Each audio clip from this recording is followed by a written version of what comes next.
Hey, Midnight Sun here. I wanted to point out to all of you guys that in the following videos that I'm going to be doing for the 1 to 70 guide, there is going to be no more altar in the game for you guys to practice if you wanted to practice and follow along with those videos. The reason I did the video with the altar in the previous season active was to try and get as close to what it would be like during the season as possible. However, that's obviously not going to be a complete one-to-one guide. And in terms of you guys practicing right now, you're going to miss out on a lot of the benefits of the altar and the visions. Now, there is some ways that you can utilize that and do that even here right now, which is using a gem of ease if you have one, but you have to get it to rank 120 or rank 25, and that would only work for one item. So this is a level 70 item. If I put a gem of ease in here in the socket slot, it would make it required level 1, so I could equip it on each class if I wanted to. But that's not going to be very good for doing a whole 70 gear item. So again, I'm really sorry about, the videos that I made being kind of a little bit earlier, and it took me a long time to get through the editing with work and schedule and stuff to get them put out. So they are just kind of give you an idea of what it would look like in this season. And with this season being the Soul Shard season, there is a bit of a caveat in those videos. These 1 to 70 guides that I've been showing you guys, I've been utilizing the 1 to 18 method by going through the Runes of Sescheron there and getting the cube first and then getting 18 in order to get a gem from each of these bosses over here. And with the next season having a chance to drop a Soul Shard gem from the bosses, it would make the most sense to straight up run Zoltan Cool. So just go straight to Zoltan Cool and kill him over and over again in the hopes that he drops a Soul Shard. However, I am not sure what level the Soul Shards drop at. I heard they can be dropping at level 1. I don't know if there's an increased likelihood of that happening later on, and I don't know how feasible that's going to be. So I don't know if I run into Zoltan Cool and you get lucky and you get the Soul Shard right away. You can scrap that to get a Marquise, I believe, or an Imperial gem, which would satisfy the altar requirements of having a gem above a Flawless Diamond. So you could theoretically go straight there and do that and get the gem, and you would have the blacksmith leveled up if you're using the cash for the start of the season there, which would allow you to craft level 70 gear straight at level 1. Now, in the 1 to 70 guides that I'm going to be showing you guys here, I do start out at level 1 for each of those things, so it doesn't really matter too much, but could be an option for you guys there if you want to start the season. Again, I'm not sure how reliable that method's going to be. I think most of the classes did it pretty fast, getting to 18 and then going through and getting the gems from the Rift Guardians or the Rift bosses or whatever you call these bounty bosses over there. And then the other reason is that in the 1 to 18 guide, I talked about the items you get from Kadala. And one of the subscribers pointed out that something that I can do is just gamble on a non-seasonal class, and it would tell me what item requirement it is there. And I did not think of that at the time. That makes sense. And I recommended saying level 12 for most of the items. It's actually level 16, so it'll be a little bit further along in order to equip those items actually on your character. So keep that in mind if you're trying to follow the guides. But thank you guys for watching, and I hope you enjoy the following videos. Hey, Midnight Sun here. We're leveling up the Witch Doctor this time. This is the 1 to 70 guide, or the 18 to 70 guide if you're following through with the last one. And we've gambled for our starting items here. We want to do Mojos, and we luckily got Gazing Demise by spending almost all of our required blood shards on it. So this is going to be our main weapon here. And then we've got the upgrade weapon, and we're going to be doing a ceremonial knife. Now, there is an option of doing the spear instead, and the spear has a higher chance of giving you something useful, but the ceremonial knife is going to be what you're going to choose to do. Sorry, let me rephrase that. The ceremonial knife has a better chance of giving you a weapon that will significantly impact you at lower odds. So I think the chance here is like 30% to get something good, so very low, whereas this is like a almost 50% chance or a 60% chance to get something good here by upgrading that. So your pick. We're feeling a little lucky this time, so we're going to try it out. Alright, so we're going to upgrade our weapon here. So hopefully we get something good. I'm really looking for the Barber, and if I get that, then everything's going to be great. If not, we'll make do. Alright, what did we get? The Gidbin. Chance to summon a fetish when attacking, so obviously not the best here. Now, this is a one-handed item, and it's better than my spear. So I'm going to go ahead and put that on here, and I'm going to extract the Gazing Demise and put it in my slot here. So I put in this, hit transmute. Now I already have the power unlocked here, so I don't need to worry about it. We got that, and then I'll just scrap the Gazing Demise. Now I would typically suggest saving some of these level 70 weapons that you have in here, especially if it's something you want to upgrade into. Reason being, if you happen to get a goblin level or you happen to get a lot of death breath or something like that when farming and you want to try upgrading for another weapon, then you could do that. So chance to summon a fetish when attacking, not the best here. It would pair pretty well if we get something that boosts fetishes or poison darts or dagger of darts. But we're going to go ahead and do the same thing that we always do, which is go over here to Temple of Firstborn, Act 1. We've got our timer going. I'm anticipating the Witch Doctor going through this a little bit faster compared to the other classes. I think the Barbarian's the one that's ahead of us the most. The Monk probably could have done it much faster than the other classes so far. But it's just kind of the name of the game. Sometimes I'll run through these classes and I'll get it done in like 18, 19 minutes, and sometimes it's 30 minutes. So just depending on what we run into and how we're doing with our massacres. So let's go ahead and begin. I have heard troubling news. Another cult has emerged from the shadows. Its member, there is no end. The number of rituals these cultists will use to twist mortal flesh. I must wait Some longer. call the process ascension. A lie that no doubt buys them obedience. But mark my words. All right. These abominations have not ascended. So we're doing all right here. Suffer and hate until they meet The Witch Doctor is usually a pet and poison based character, which means that when you summon these enemies here, especially in the early level, or sorry, not enemies, if you summon the pets in the early level, they'll go around and attack everything for you and auto kill. We're going to want to switch out our skills here in a minute. Just trying our best to maintain our massacre here. Keep an eye on the time when going through here too. Once it gets down to about 3 seconds, you may want to save an enemy or two, just in case you haven't made it to next level. So like there's 2 seconds. I'm going to try and use that to make my way towards the next zone here. As you saw there, it was quite a bit of distance that I had to clear to get there. And we're looking for at least a 300 massacre here, maybe more. And definitely any of these we're going to hop into. Once you do, these enemies, since it's in a new zone, are going to go to your level. So these Rift Guardians are level 37 right now instead of, you know, level 15 or 5 or whatever they were in the third one. We'll still be able to kill them pretty fast. We got a Greater Rift Guardian key there. And if we drop our massacre in here, I wouldn't worry about it too much. The whole reason we came in here was so we can get a few more enemies, possibly some good leveling items. Right there, we got a staff. I'm hoping for the Dagger of Darts in particular, because that's going to be a great resource for us. And we aren't utilizing our Gazing Demise yet either. So once we switch over to that, we should be doing great. Alright, we got an amulet. Probably not a very good one. As soon as we get our massacre to 400, we're going to stop, full clear an area, and switch over our skills. Some say they are part man, Do I have enough enemies here to do it? I think I do. Plenty. Alright, so now we're going to stop and full clear. the destruction they leave in their wake. Let's see what we get. We are right to feel the worst. Alright, we're level 50 already, so that's nice and quick.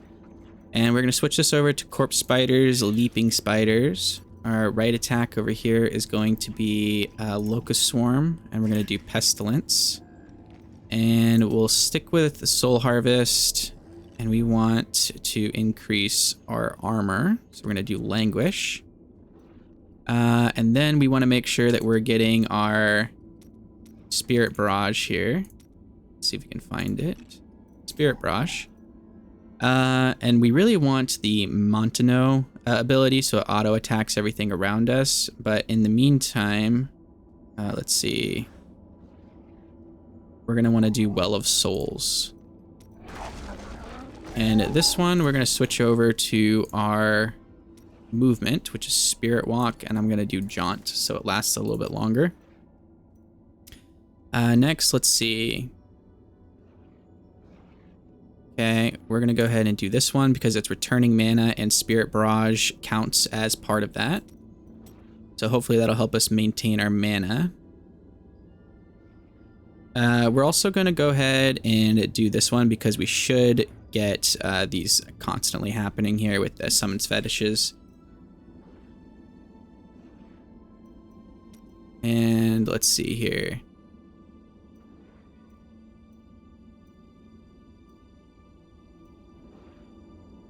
And then this one, when you deal damage with Corpse Spiders, your mana generation is increased by 40% for 5 seconds. So as we're throwing around these spiders and hitting enemies, we should be doing good. So we're going to go ahead and go through here, activate our Spirit Barrage, and then that should kill most of these enemies around us. And then we're just going to throw these things around. Once we find a group of enemies, we're going to activate Spirit Barrage, and it should kill everything else. And then we're going to make sure we're casting our Locust Swarm every now and then as well. All right, we got a belt there. Hopefully that's something good. Now, just like the monk, this is looking a little bit long, which I'm not enjoying so far.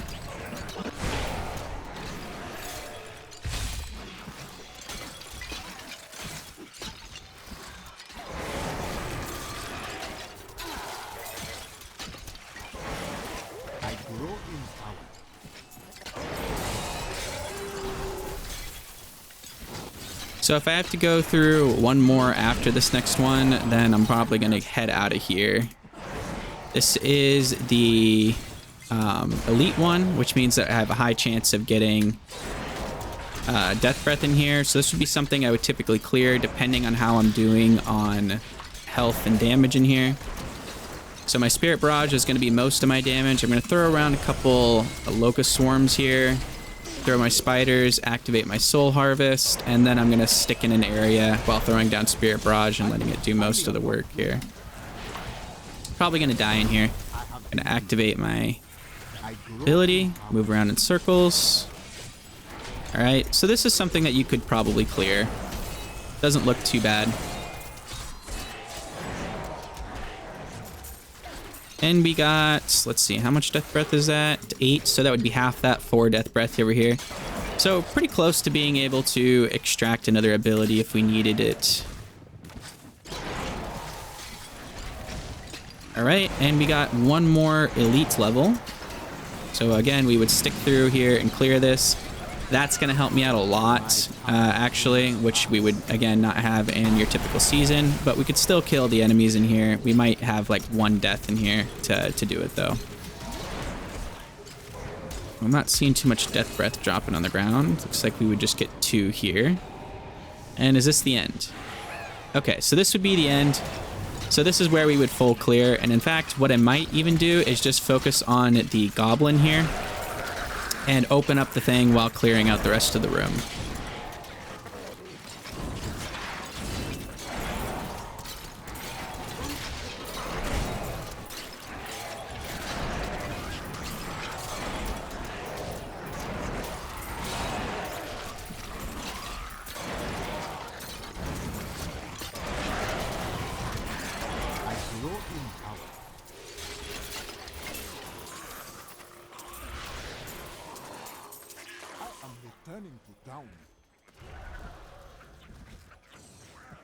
My power grows vast. Okay, so we're going to leave game, come back in for a fresh one, and check out what those legendary items are and see if anything's useful. Cow level is a lie.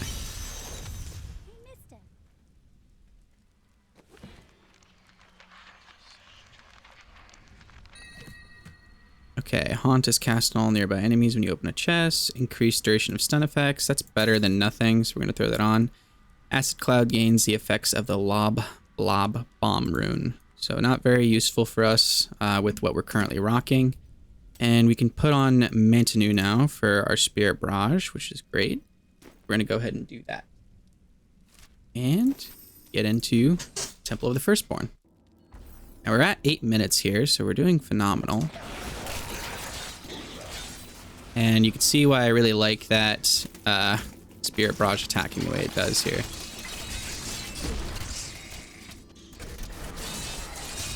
I must wait longer.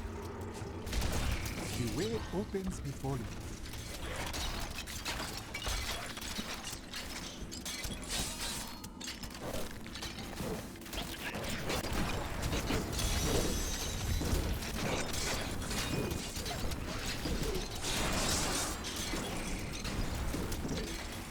You die. This cannot be opened.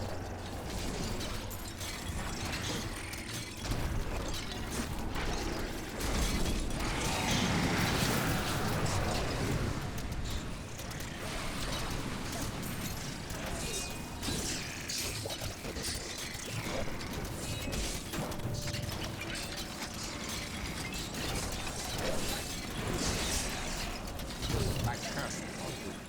I must wait longer.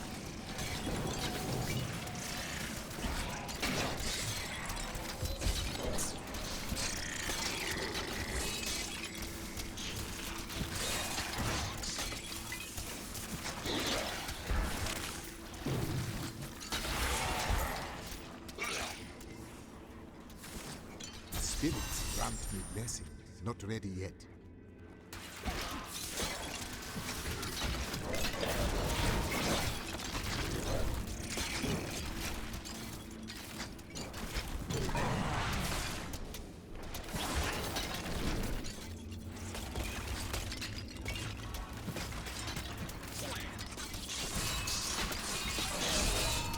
I cannot do that.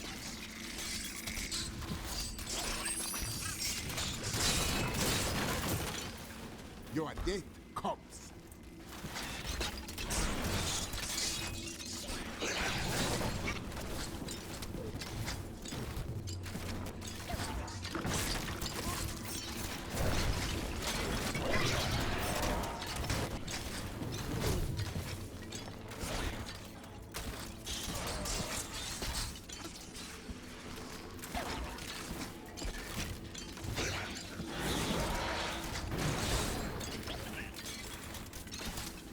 My strike is true.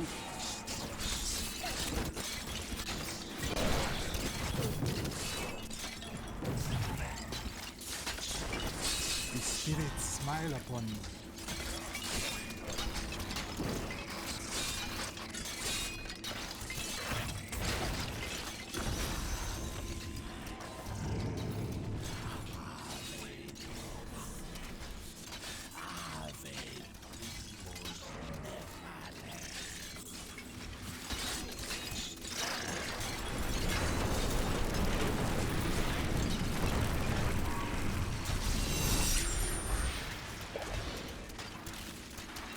My spirit grows fast. I need to. All right, and that was level 70. So we did that in 12 minutes, much faster than all of the other classes there. So great job, Witch Doctor. I was expecting that though, because the Witch Doctor is the second best leveling out of everything, other than the Necromancer, I should say. So I hope you guys are appreciating these videos. Let me know if this is a good format for doing these in, or let me know if you want me to explain them more, cut out more things. I'll try and do my best for that the next season. And for our next season, we're going to be doing a lot of builds. We're going to be focusing on really in-depth build guides and how to get a character running and started, and all sorts of things to help you guys out. So have a good one.